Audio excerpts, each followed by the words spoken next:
And here we have a specimen from the early 2000s, a legacy investing platform. Please don't touch the exhibit, folks. It could crash.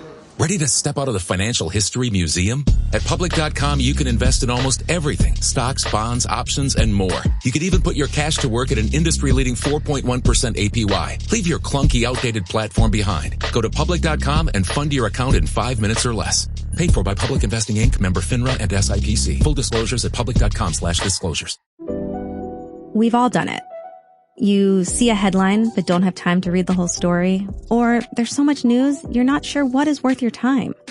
I'm Colby Ickowitz, co-host of Post Reports, the weekday afternoon podcast from The Washington Post. Post Reports brings you what's relevant and revealing. Breaking stories, politics, wellness, culture. Each episode goes beyond a headline for the context you need. Find Post Reports now, wherever you're listening. I'm Rodney Williams. And I'm Travis Holloway. Welcome to the Wealth Break Podcast, a real conversation about finance. Let's be honest. Building wealth doesn't look the same for everyone. I feel like sometimes being broke is a cycle and that we might have to revisit that. And we're not stopping at success stories. What happens when it doesn't go right? How do you cope with it? Because wealth isn't just about money. It's about creating a life where you thrive and help others do the same. Listen to the Wealth Break Podcast on the iHeartRadio app. You're listening to Later with Mo Kelly on demand from KFI AM 640.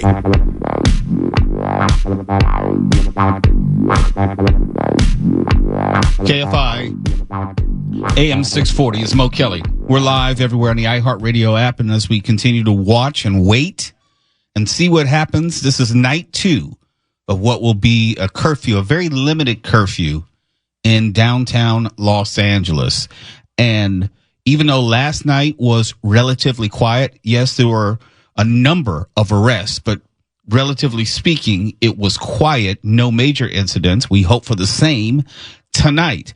I would say the biggest news of today had to do with the press conference given by Nathan Hochman. We also heard from LAPD Chief Jim McDonnell and also LA County Sheriff Robert Luna. Before I play some of that audio, and I think it's important to hear that audio, we have another day of protests, and the chyrons in the lower third in TV talk, as they say, usually says something that protesters continue in their fight to end ICE raids. I think everyone is clear at this point what the goal is for protesters. My question is, why in the world is ICE or the federal government going to give you anything that you're asking for? Because you're continuing to walk in the middle of the street? Because that you are angry? Because you are talking to the press and expressing your grievances? That does not in any way move the ball forward. Nothing has changed legally or societally in the past 24 hours. Nothing will change after these protests tonight. And I'm not trying to mock them. I am trying to give you some context and perspective as to why this tactic in and of itself is 100% ineffective. There is no leverage here. It's not like it's a corporation that you can shame and boycott. It's not like you can embarrass the federal government. You can shame them into doing something differently. In fact, ICE has stepped up their tactics. They are going to schools and churches. They're going to actually the farm in the fields, taking migrant workers from the fields at this point. They've expanded their operations in and around the United States. So if anything, this is increasing in its frequency and intensity. It is not slowing down, and largely, I would say, unimpacted by the protests. That's an unfortunate and uncomfortable reality for some, but it is accurate as far as where we are. There are now some charges which have been levied, and these are state charges. I hate to go all civics and everything, but Nathan Hochman is a representative of LA County, and so these are local charges, not any federal charges. Some have been announced, but that's separate and distinct from what Nathan Hochman was announcing, and also LAPD Chief Jim McDonnell and Sheriff Robert Luna were discussing. Here is Nathan Hochman, if you did not hear some of this audio earlier today, so you can get a sense of his approach to this, and also he starts off with a little context about what we've been seeing in the media and how we should look upon it. If you only saw the social media and the media reports of what's gone on over the last 5 days, you would think that Los Angeles is on the verge of war, that we are truly being attacked repeatedly over and over and over again, because that has been the media's message to both people in Los Angeles, to people in the state of California, to people in this nation, to people throughout this entire world. That somehow, every second of every day, there's another exploding firework on our street. That motorcycles are running into cops. That stores are being looted. That buildings are being vandalized and graffitied. But let me put this in perspective for you. There are 11 million people in this county, 4 million of which live in Los Angeles City. We estimate that there's probably thousands of people who've engaged in legitimate protests. Let's say 4,000 people. That means that 99.9% of people who live in Los Angeles City or generally in Los Angeles County have not engaged in any protest at all. Now, amongst the people who've engaged in protests, we estimate there are hundreds of people, let's say up to maybe 400 to use rough percentages, who've engaged in this type of illegal activity. So what does that mean? That means that 99.99% of people who live in Los Angeles City or live in Los Angeles County have not committed any illegal acts in connection with this protest whatsoever. So let's put that as a context when we look at these images over and over again that the media wants to put out there to try and scare us all. And then understand what the resources that we can bring, that law enforcement can bring to this task. The Los Angeles Police Department has over 8,500 officers. Sheriff Luna has over 9,000 officers. The California Highway Patrol, the local law enforcement agencies that have all been enlisted and have been so generous in helping us out, bring additional thousands of officers if needed for any level of civil unrest that might occur. And that civil unrest has been on a downward trend over the last several days, but these law enforcement officers are absolutely ready for anything that comes their way. So let me describe these 5 cases. The first case involves a individual has been charged. His name is Juan Rodriguez. He's from Gardena. He's been charged with 1 felony count of assault upon a peace officer, resisting arrest, and advocating violence against an officer that has caused injury. At 5 p.m. on June 8th, Mr. Rodriguez allegedly passed out commercial-grade fireworks to a group of protesters who lit them and threw these commercial-grade fireworks at police officers at the intersection of First Street and Los Angeles Street. He's also accused of throwing the fireworks himself at the officers. And one of these fireworks exploded and injured an officer from the exploding sparks. If convicted as charged, Mr. Rodriguez will be facing 6 years and 4 months in state prison. Second case, it involves Randy Paul Ruiz and Georgina Ravallero. Both have been charged with 2 felony counts of assault upon a peace officer. On June 8th, at approximately 3:40 p.m., police were holding a skirmish line at the corner of Temple and Alameda Streets when Mr. Ruiz allegedly drove his motorcycle into a line of officers. Minutes later, Ms. Ravallero is accused of driving another motorcycle into the officers, injuring one and knocking down several others. If convicted as charged, Ruiz and Ravallero each face up to 6 years and 4 months in state prison. Third case, Timmy Polk and Raven Mitchell. This case involves both of these individuals being charged with 1 felony count of second-degree commercial burglary and grand theft. On June 8th at about 10:15 p.m., Mitchell was double parked near a Nike store in the 600 block of South Broadway that was allegedly being looted by a group of people. Polk is accused of stealing multiple items from that store and getting into the car driven by Mitchell. They fled, but they were arrested a short time later. If convicted as charged, they each face up to 3 years in state prison. The next two cases are Los Angeles Sheriff's Department cases. Sheriff Luna will provide additional facts about these cases, but let me just give a quick overview of each one. Ulysses Sanchez. Ulysses Sanchez has been charged with one felony count of assault with a deadly weapon, possession of a firearm by a felon, and one misdemeanor count each of reckless driving and possession of a smoking device.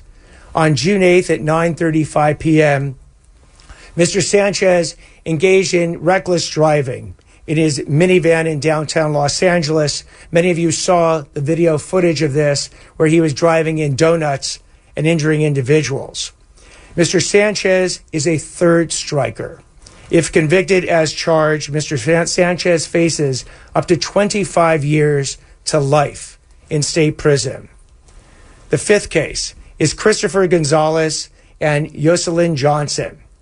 In this case, they have both been charged with one felony count of conspiracy to commit vandalism and two felony counts of vandalism as well.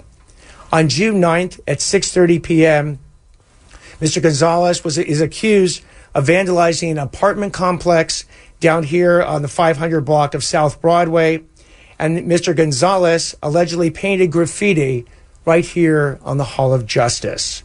They each face 3 years and 8 months in state prison. I'm going to turn the microphone over to Sheriff Luna to go into greater detail. But again, I cannot commend enough the tireless work that law enforcement has brought to this task to try and keep us safe and still ensure that people who want to legitimately protest get that opportunity. That is LA County DA Nathan Hochman from earlier today in a press conference. And as he said in that audio, he turned the mic over to LA County Sheriff's Robert Luna. We'll hear from him and also LAPD Chief Jim McDonnell on the other side. And here we have a specimen from the early 2000s, a legacy investing platform. Please don't touch the exhibit, folks. It could crash. Ready to step out of the financial history museum? At public.com, you can invest in almost everything. Stocks, bonds, options, and more. You could even put your cash to work at an industry-leading 4.1% APY. Leave your clunky, outdated platform behind. Go to public.com and fund your account in 5 minutes or less. Paid for by Public Investing Inc., member FINRA and SIPC. Full disclosures at public.com/disclosures. There's an efficient way to get caught up on a lot of news. It's called The 7 from The Washington Post. It's a newsletter and podcast. Whether you're reading or hit play, you get 7 stories you need to know, and you can consume it all in just a few minutes. The 7 is out every weekday morning by 7 a.m. Eastern. I'm Hannah Jewell. I'm one of the writers, and I host the show. Find The 7 podcast wherever you're listening. The newsletter link is waiting for you in the show notes. I'm Rodney Williams. And I'm Travis Holloway. Welcome to the Wealth Break. Let's be honest. Building wealth doesn't look the same for everyone. It's not just about saving, it's about investing. It's about navigating systems that weren't built for you, embracing your hustle, and relying on your community to create something bigger. And that's exactly why we created the Wealth Break. We made something different, something more human. It's not just another financial podcast. It's a conversation about real life, real struggles, and real wins. We're here to talk about the journey. You'll hear from people who've broken barriers, found creative ways to succeed, and learned to build wealth on their terms. Whether it's the first-time homeowner, a gig worker, or someone turning a side hustle into a 6-figure business, we're bringing you their stories. And we're not stopping at success stories. We're breaking down the realities, like what it means to take risks, how to navigate failure, and why resilience matters. Because wealth isn't about money. It's about creating a life where you can thrive and help others to do the same. So if you're ready for a podcast as much as about people as it is about money, you're in the right place. Listen to the Wealth Break podcast on the iHeartRadio app. Out of this break. You're listening to Later with Mo Kelly on demand from KFI AM 640. KFI AM 640.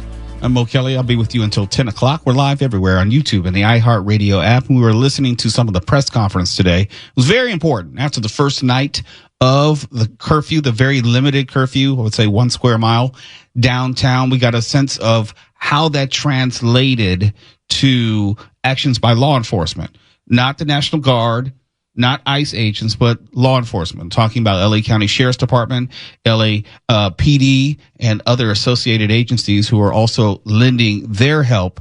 Last segment, we listened to a good portion of LA County DA Nathan Hochman and his assessment of the media portrayal of what has been happening in the city, and also some arrests and charges which have been levied against a number of individuals. He was getting ready to hand the baton off to LA County Sheriff Robert Luna. His remarks are much longer, but I'm just going to play just a little bit of it so you get a sense of the bigger picture of how local law enforcement is managing these protests and also criminal behavior. I do want to start off not only by thanking all of you for being here, but I do want to take just a quick second to thank the district attorney. The day after the protest started, he called me. He told me he was assigning a special prosecutor to deal with violence against our deputy sheriffs or any other related police officers. And I really appreciate that, because just for a quick second, if you could think of the mindset of our employees having to leave their families and coming to work, to know that they're going to be in the middle of some of that isolated chaos that you've seen. It is good to know that when they are being violently attacked, whether it's with rocks, bottles, Molotov cocktails, pyrotechnics, pepper spray, I could go on, that they know that the individuals that we're going to focus on them, and we have a district attorney who's going to bring forward charges. And just really quick, I received the same call from the U.S. attorney here in Los Angeles, and I think all of you saw something earlier today where he is doing the same thing with federal charges.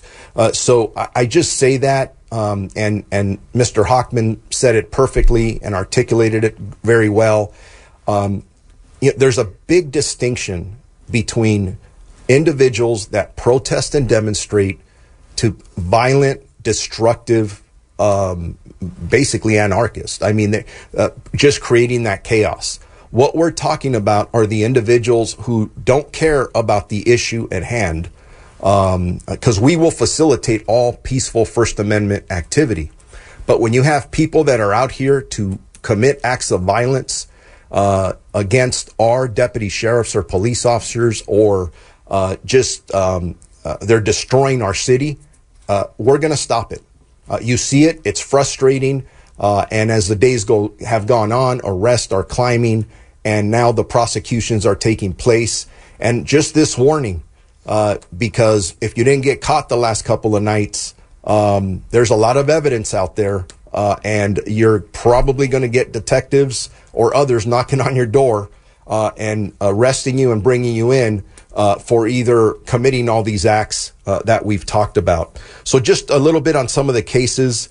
On Saturday, during civil arrest in Paramount, a local gas station was burglarized, looted on Alondra Boulevard. After the unlawful assembly concluded, Compton deputies responded to the gas station to secure the location and take the reports of the burglaries that had occurred. While at the location, an individual shouted at them and threw 2 full cans of beer in their direction. And I don't think it was to say thank you. It was for the opposite reason. The deputies ordered him to leave. However, he refused and threw a 3rd full can of beer at our deputies. Based on the suspect's assaultive actions, deputies used less lethal force, specifically a 40-millimeter baton launcher, striking the suspect. The deputies were able to immediately handcuff the suspect without any further incident. The suspect, 20-year-old Eduardo Cervantes, a resident of Linwood, was arrested for assault with a deadly weapon on a police officer. He was released on his own recognizance yesterday at the Compton court. Separately, 2 suspects arrested for felony vandalism here at the Hall of Justice. On Monday, deputies were driving in the 200 block of Temple Street near the Hall of Justice when they observed an act of vandalism in progress. They witnessed a 20-year-old Christopher Gonzalez Reese defacing the south wall of the Hall of Justice building, not with a spray can. He was literally standing there with a paint roller, a very long stick, and writing graffiti over an area measuring about 18 feet by 12. The suspect was using beige paint, and the content of the graffiti included profanity directed at a federal agency. The same suspect was previously identified as the same individual who was observed committing a similar act of vandalism on the south wall of a building located in the 500 block of North Broadway. Okay, that's a little bit of a snippet of Robert Luna. You get the sense of the types of crimes that they're charging these individuals with. These are state-level crimes, not to be confused with the federal-level crimes, which are coming down, but those are connected to ICE and what have you. So when we come back, we're definitely going to have some more audio from LAPD Chief LAPD Chief Jim McDonnell, and also wanted to start giving some context. We have a second night of curfew, which will be starting in half an hour. I'm curious to see if the first night had any impact on the second night, meaning if they arrested some 400 people, I think DA Nathan Hochman said, whether those arrests filter down to the behavior tonight. Does that work as a deterrent or something else? Will we see fewer people out on the streets after the curfew, or will we see more? I think it's going to have a deterrent effect. I think it's going to be fewer people out there tonight. But it doesn't take a lot of idiots to change that calculus. So hopefully we won't see any real incidents. And I have not seen any involvement. Mark, you let me know if I'm wrong as far as the presence of the National Guard and Marines in a more aggressive posture. I know they've been kind of staked out in front of federal building, but I haven't seen them being employed or deployed any particular location. It's my impression from the things that I'm obsessively combing over on every platform possible that things are slowing down tonight. Okay. All right, then. Well, let's keep it moving in that direction. When we come back, we'll have more and have some Dodger thoughts. Yes, as in the LA Dodgers and how this might impact that franchise and organization. You're listening to Later with Mo Kelly on demand from KFI AM 640.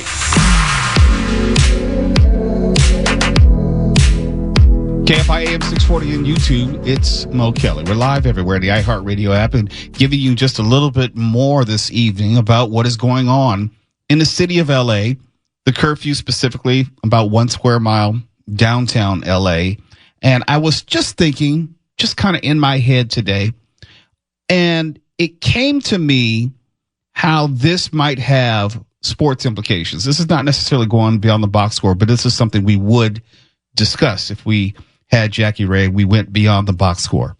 We know that the Dodgers, the LA Dodgers, most recently visited the White House as a celebratory victory lap, as most winners do, for winning the World Series in 2024. And there was conversation, there was criticism as to the Dodgers going or not going.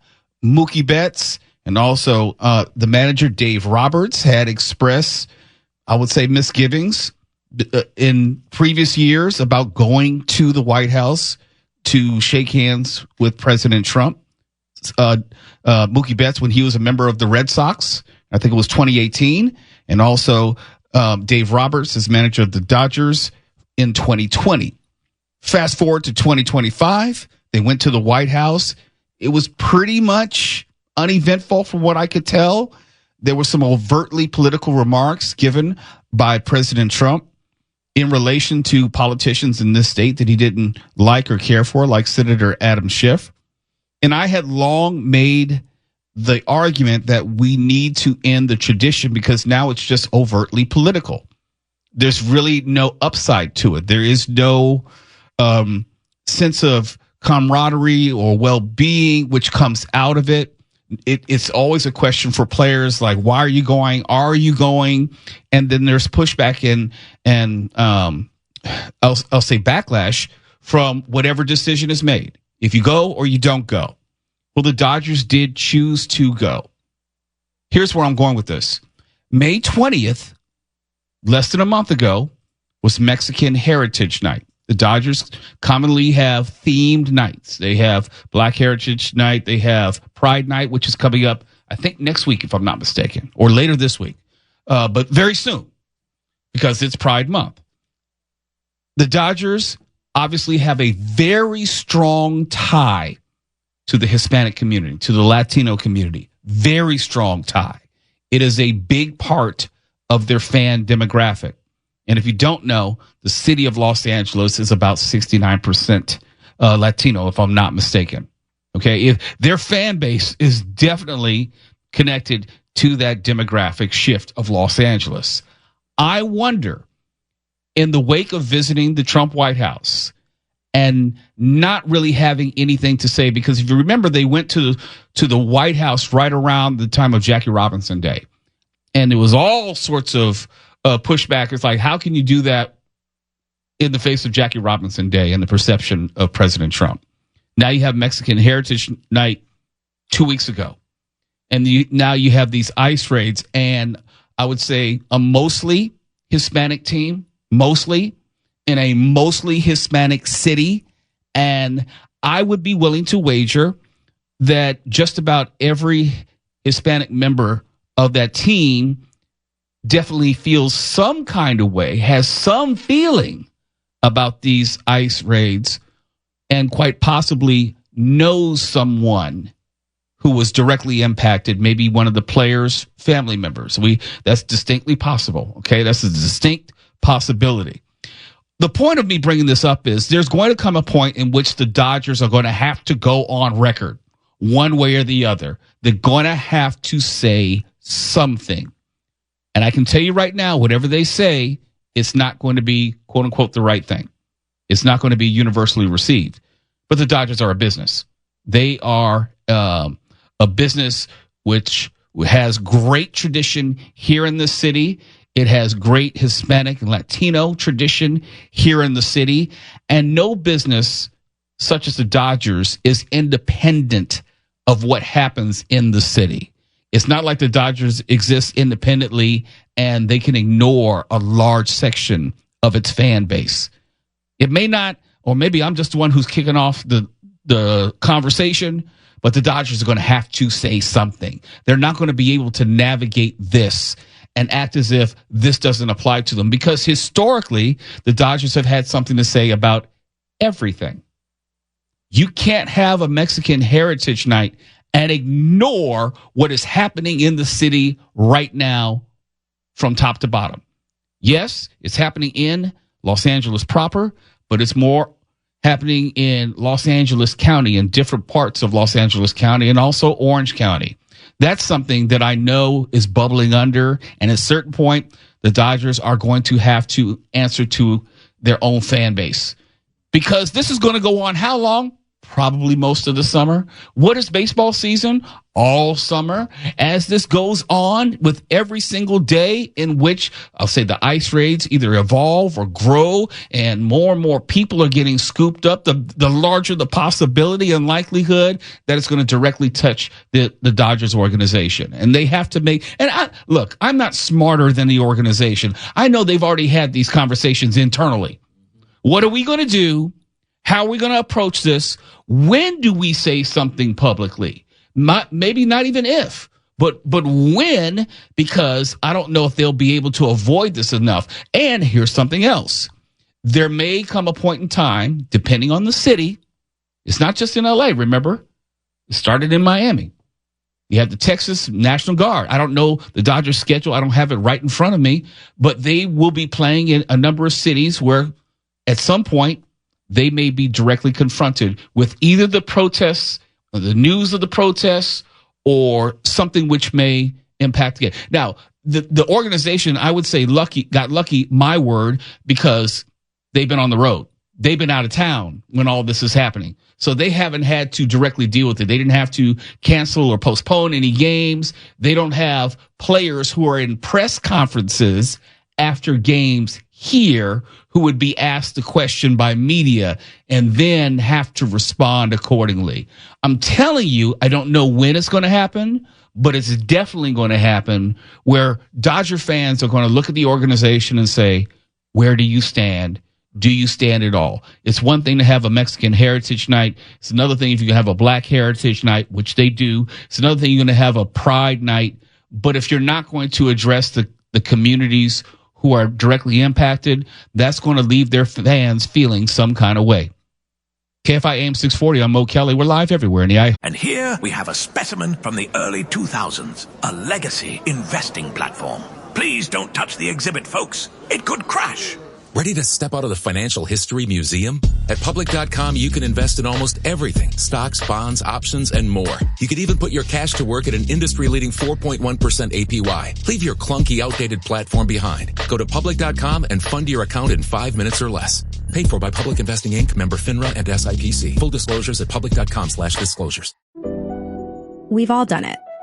You see a headline but don't have time to read the whole story, or there's so much news you're not sure what is worth your time. I'm Colby Ekowitz, co-host of Post Reports, the weekday afternoon podcast from The Washington Post. Post Reports brings you what's relevant and revealing. Breaking stories, politics, wellness, culture. Each episode goes beyond a headline for the context you need. Find Post Reports now, wherever you're listening. I'm Rodney Williams. And I'm Travis Holloway. Welcome to the Wealth Break. Let's be honest, building wealth doesn't look the same for everyone. It's not just about saving, it's about investing. It's about navigating systems that weren't built for you, embracing your hustle, and relying on your community to create something bigger. And that's exactly why we created the Wealth Break. We made something different, something more human. It's not just another financial podcast. It's a conversation about real life, real struggles, and real wins. We're here to talk about the journey. You're hearing from people who've broken barriers, found creative ways to succeed, and learned to build wealth on their terms. Whether it's the first-time homeowner, a gig worker, or someone turning a side hustle into a six-figure business, we're bringing you their stories. And we're not stopping at success stories. We're breaking down the realities, like what it means to take risk, how to navigate failure, and why resilience matters. Because wealth isn't about money. It's about creating a life where you can thrive and help others to do the same. So if you're ready for a podcast as much as about people as it is about money, you're in the right place. Listen to the Wealth Break podcast on the iHeartRadio app. iHeartRadio app and on YouTube. You're listening to Later with Mo Kelly on demand from KFI AM 640. KFI AM 640. Mr. Mo Kelly here, live everywhere on YouTube and the iHeartRadio app. And since I mentioned YouTube, we have the Momigos in Motown chatting it up. And last segment, I was talking about the Dodgers and how I think they will have to address this directly at some point, if only because of the nature of the demographics of the Dodgers fan base.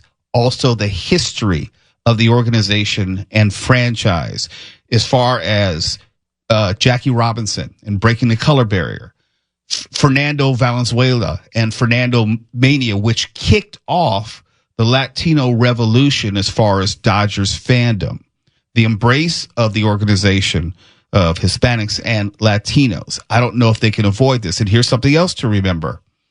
If ICE is going to churches, schools, Home Depots, in other words, anywhere where they expect to find Latinos, you're telling me they wouldn't show up at the parking lot of a Dodger game? I'm going to assume that is in play. No pun intended. I'm going to assume when you have literally thousands of people, high percentage Hispanic, who may be citizens, who may be undocumented, because it's a baseball game, why would ICE not show up there at a given point?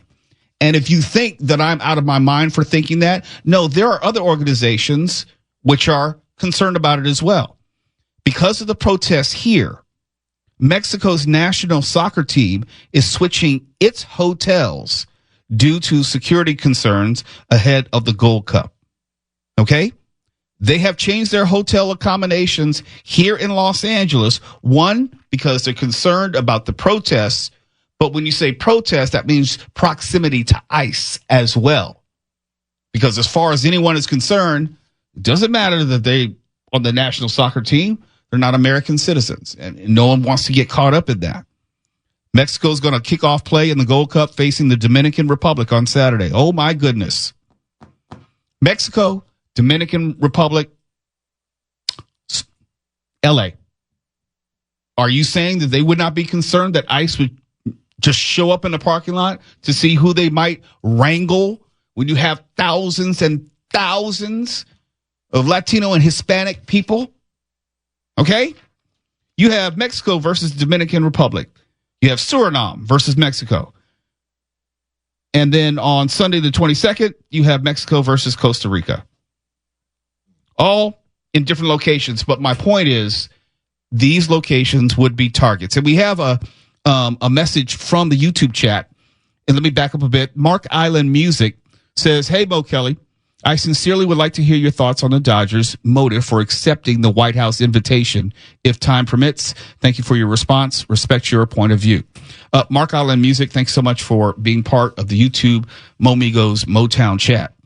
This is my, I don't know specifically, but if I were to get in the minds of people who care about the Dodgers organization, the Dodgers weren't trying to pick a fight at that time. And I believe they made a conscious decision, at least in their minds, the path of least resistance was to just go. They probably had a team meeting and got a consensus of who was willing to go. And what you could tell, I would say 99% of the team went, except for maybe Freddie Freeman, and they would know that in advance. They didn't have to worry about whether only half the team would show up. And since they knew that most of the team would show up, the decision was made to go. Now, if the Dodger players, if a high percentage of them said, hell no, we won't go, then no, they probably would not have gone. But since the overwhelming majority were fine with the idea of going to the White House, the organization made a decision. And what I think they did was they ate the criticism. They dealt with it. It was like maybe a week of bad press in the media, and then they knew it would eventually blow over. This is something that's different, and it's not going to be a one-off where you're going to the White House for an afternoon and shaking hands with the president. These protests are going to be going on all summer. The Dodgers are be playing baseball all summer. And just like I told you about the Mexico national soccer team, where they had to take into account where they were relative to protests and maybe ICE activity, the Dodgers are going to have to do the same thing. If they're not going to ignore Dodger Stadium parking lot, they're not. And they don't even have to necessarily even go into the parking lot of Dodger Stadium. They can just get you at Elysium Park Drive. You know, they can get you at Stadium Way. They can get you on the way to the stadium, or wait till the game's over and get you on the way out. Like a Sunday afternoon game. If you, and remember I said ICE was trying to get their numbers up as far as arrests this weekend, and more generally this next 30-day period. Why would you not go to a location where you might encounter, 10,000 Latino people? Exactly. I'm Mo Kelly, KFI AM 640. We're live everywhere in the iHeartRadio app. KFI and KOST HD2, Los Angeles, Orange County. More stimulating talk. And here we have a specimen from the early 2000s, a legacy investing platform. Please don't touch the exhibit, folks. It could crash.